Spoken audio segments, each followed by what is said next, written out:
ভাৰতে চীনৰ লগত কি সঁচাকৈ ভয় কৰে নেকি? যিটো ভাৰতৰ এটা অংশ এতিয়াও চীনে কণ্ট্ৰল কৰি আছে। তেনে অৱস্থাত ভাবক ভাৰতে কি বুলি চীনৰ লগত ফেৰ মাৰিব পাৰে। পেহেলগামৰ নিচিনা এটেক হ'লে হাজাৰ হাজাৰ লোকক খোৱা বোৱা থকা মেলাৰ ব্যৱস্থা কৰি দিবলগীয়া হয় ভাৰতৰ ইকনমিতকৈ বেছি।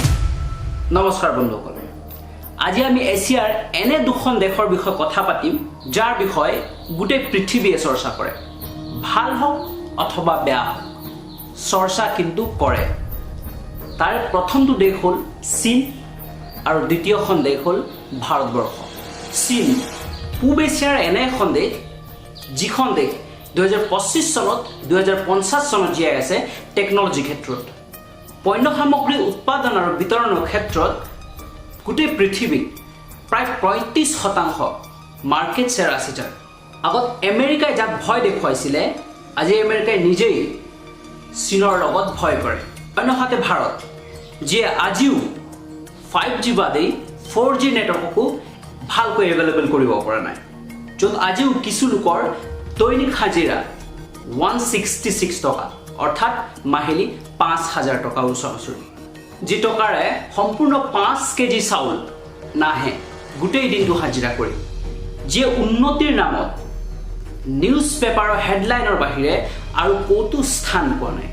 এনে অৱস্থাত কি সঁচাকৈ ভাৰতক চীনৰ লগত তুলনা কৰিব পাৰিনে?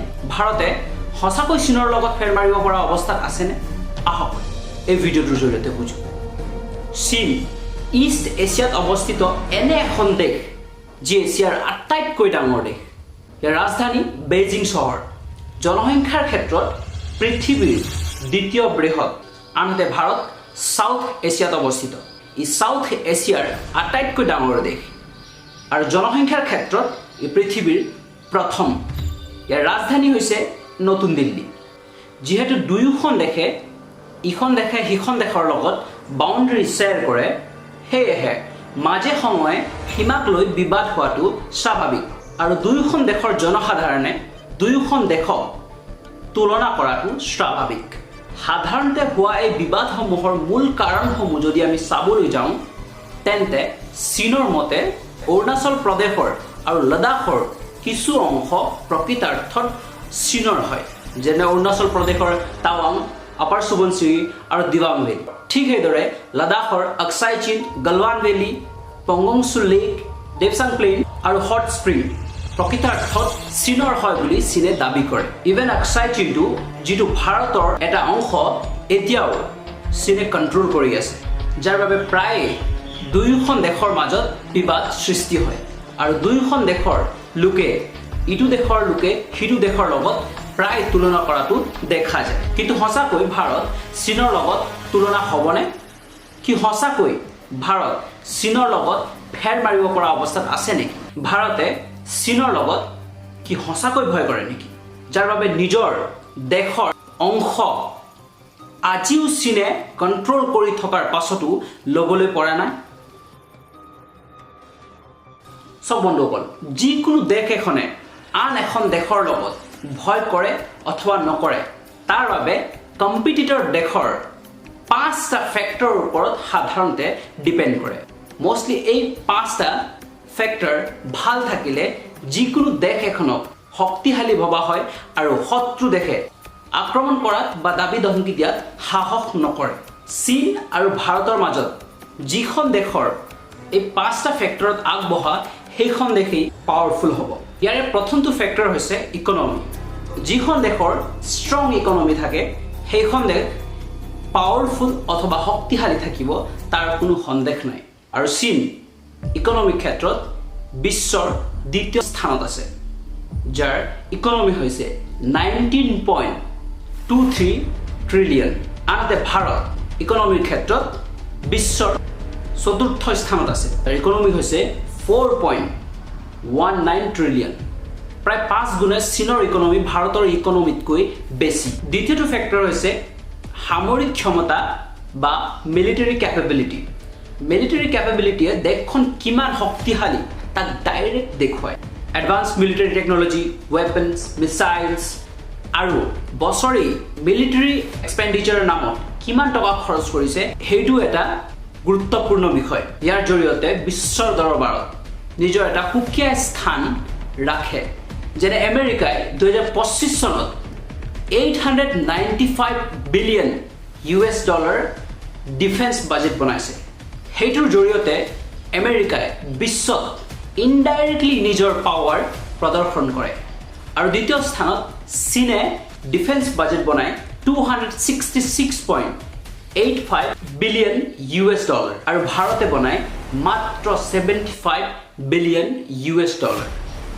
চীনৰ ডিফেন্স বাজেট ভাৰততকৈ প্ৰায় 3-4 গুণে বেছি আৰু নিউক্লিয়াৰ মিছাইলৰ ক্ষেত্ৰত চীনৰ 600ৰো অধিক বুলি ধৰা হয় আনহাতে ভাৰতৰ 170ৰ পৰা 180 ধৰা হয় ক'ত 600 আৰু ক'ত 170 বা 180 ভাবক আনহাতে প্যাৰামিলিটাৰী ক্ষেত্ৰত আৰু আৰ্ম ফ'ৰ্চৰ ক্ষেত্ৰত ভাৰতৰ 39,83,000 প্ৰায় আনহাতে চীনৰ 26,60,000 বুলি ধৰা হয় এই ক্ষেত্ৰত অৱশ্যে ভাৰত চীনতকৈ যথেষ্ট আগবঢ়া মিলিটাৰী মেন ফ'ৰ্চৰ ক্ষেত্ৰত তৃতীয়টো ফেক্টৰ হৈছে এডভান্স টেকন'লজি আজিৰ দিনত টেকন'লজিৰ কি কণ্ট্ৰিবিউশ্যন সেইটো হয়তো মই নকলেও আপোনালোকে বুজিব যিখন দেশ টেকন'লজি ক্ষেত্ৰত আগবঢ়া সেইখন দেশ বহুতো দিশত আগবঢ়া সেই কথাটো হয়তো আপুনিও বুজিব পাৰে যেনে শিক্ষা military innovation health care strong cyber security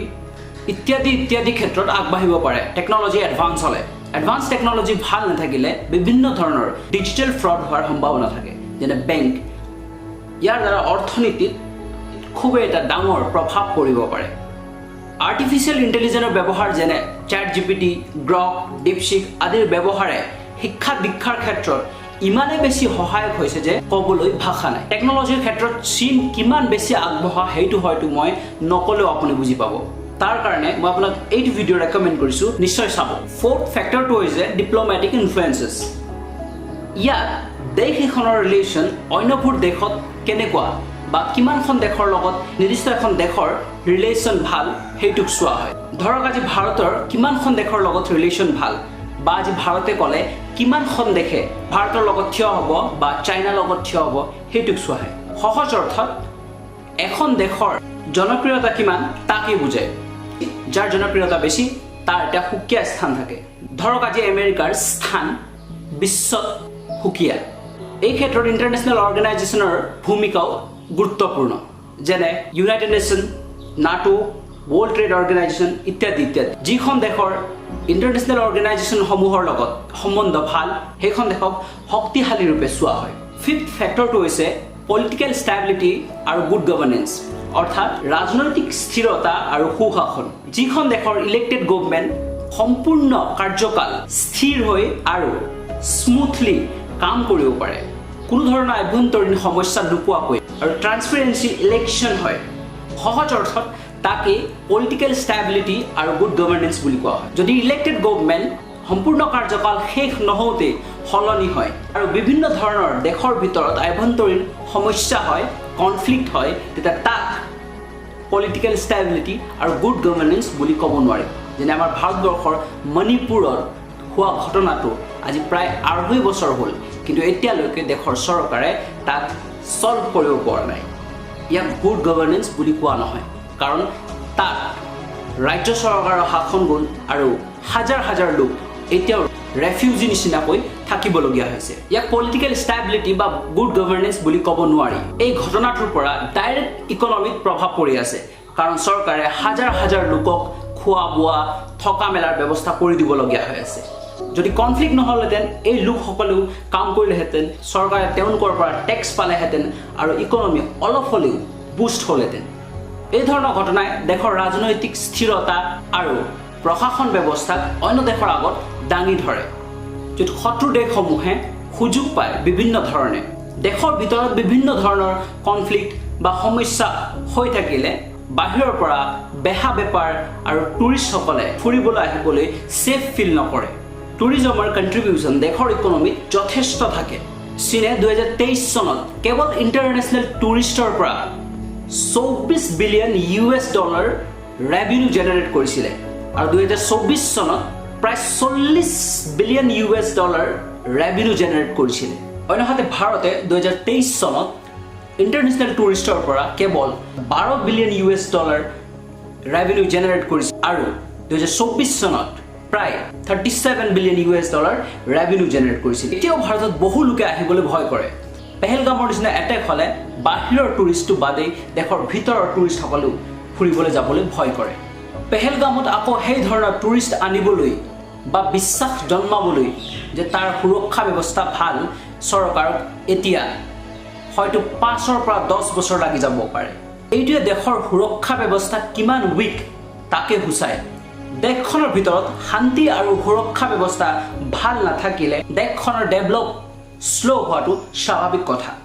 এতিয়ালৈ আমি যিকেইটা ফেক্টৰ বিষয় চালোঁ তাৰ সকলোবোৰ ক্ষেত্ৰতে চীন ভাৰততকৈ বহু গুণে আগবঢ়া। সেইটো লাগিলে ইকনমি ক্ষেত্ৰত হওক, মিলিটাৰী কেপেবিলিটিৰ ক্ষেত্ৰত হওক, টেকন'লজিৰ ক্ষেত্ৰতো ক'বই নালাগে, পলিটিকেল ষ্টেবিলিটি, গুড গভৰ্নেন্স বা ডিপ্ল'মেটিক ক্ষেত্ৰত হওক, চীন ভাৰততকৈ বহু গুণে বা বহুত আগত।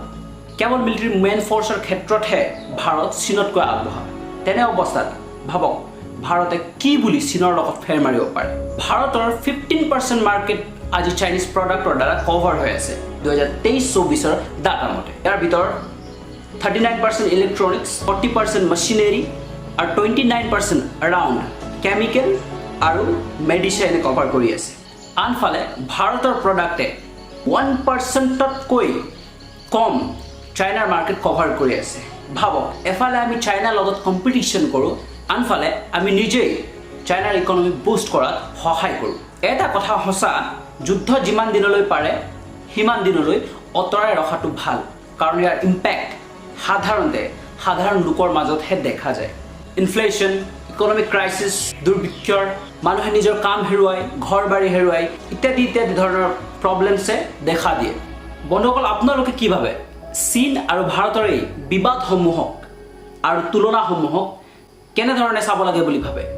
ভিডিঅ'টোত আপোনালোকৰ মতামত জনাবলৈ নাপাহৰিব। আৰু যদি ভিডিঅ'টো চাই ভাল পাইছে তেতিয়া লাইক কৰিব, কমেণ্ট কৰিব, কাৰণ আপোনাৰ এটা পজিটিভ কমেণ্টে মোক উৎসাহৰ লগতে মনোবল বৃদ্ধি কৰায় নতুন এটা ভিডিঅ' বনোৱাত। ধন্যবাদ।